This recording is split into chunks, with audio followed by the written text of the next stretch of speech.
आप देख रहे हैं न्यूज़ 13 नेक विचार, हमेशा सच के साथ। एमआईएम नेता वारिस पठान ने सड़क पर नमाज पढ़ने को लेकर क्या कहा?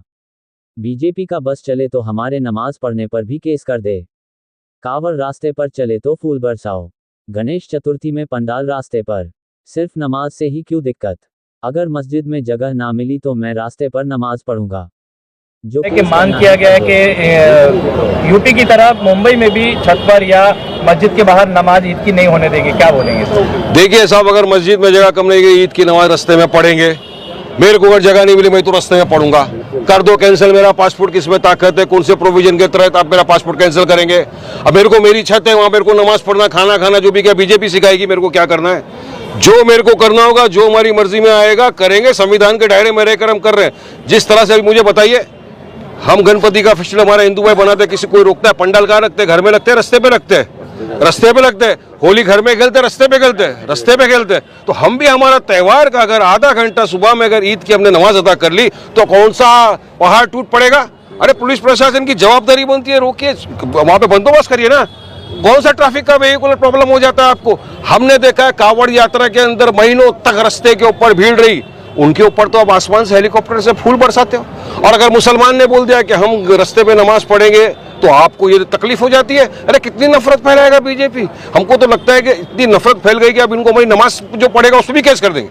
अब तो घर में भी नमाज जो पढ़ेगा उसको बोलेगा नहीं तेरे पे केस कर देंगे। घर में खाना खाया केस। अरे तो ये एक लिमिट होती है ना कोई चीज की। संवैधानिक तौर से काम करना चाहिए देश के अंदर। तो इस तरह की अगर दादागिरी धांधली से कोई डरता नहीं है। हम तो पढ़ेंगे इंशाअल्लाह ताला नमाज, और अगर मस्जिद में जगह नहीं मिली रास्ते के ऊपर भी खड़े रह के पढ़ेंगे नमाज। कौन से धारा के तहत आप मेरा पासपोर्ट कैंसिल करके दिखा दो, करके दिखा दो, जाओ देख लो। जवानों से क्या आप करना चाहेंगे? हरियाणा गवर्नमेंट ने ईद के दिन छुट्टी कैंसिल की है। ये तो माशाल्लाह, और लो, ये मोदी की सौगात और एक मिली है आपको। इतनी सारी सौगातें ईद बांट रहे हैं ना, ईदी बांट रहे हैं। हाँ, ये तो और एक सौगात मिली है। वो तो 25 करोड़ की आबादी में 32 लाख को ईदी दे रहे। अरे मोदी जी, आप हमको बहुत सारी सौगातें दे चुके हो। हम तो देख रहे हैं गुजरात की राइट से क्या हो रहा है, कितनी सौगातें हमको दी। बिल्किस बानो के बलात्कारियों को आपने छोड़ दिया, ये सौगात से कम था? जखिया जाफरी बेचारी इंसाफ की गुहार लगाते लगाते अल्लाह को प्यारी हो गई, उसको इंसाफ नहीं मिला, ये क्या कम था? और अभी आप ये 32 लाख लोगों को किट देकर क्या कर रहे हो मोदी जी? तो बिहार का पोलराइज कर रहे हो। मगर वहां पर हमको बेवकूफ समझने की कोशिश मत करो। हमारी वक्फ की जमीन हम किसी भी कीमत पे 1 इंच भी तुमको हथियाने नहीं देंगे। हम संविधान के दायरे में रहकर अपना प्रोटेस्ट जारी रखेंगे।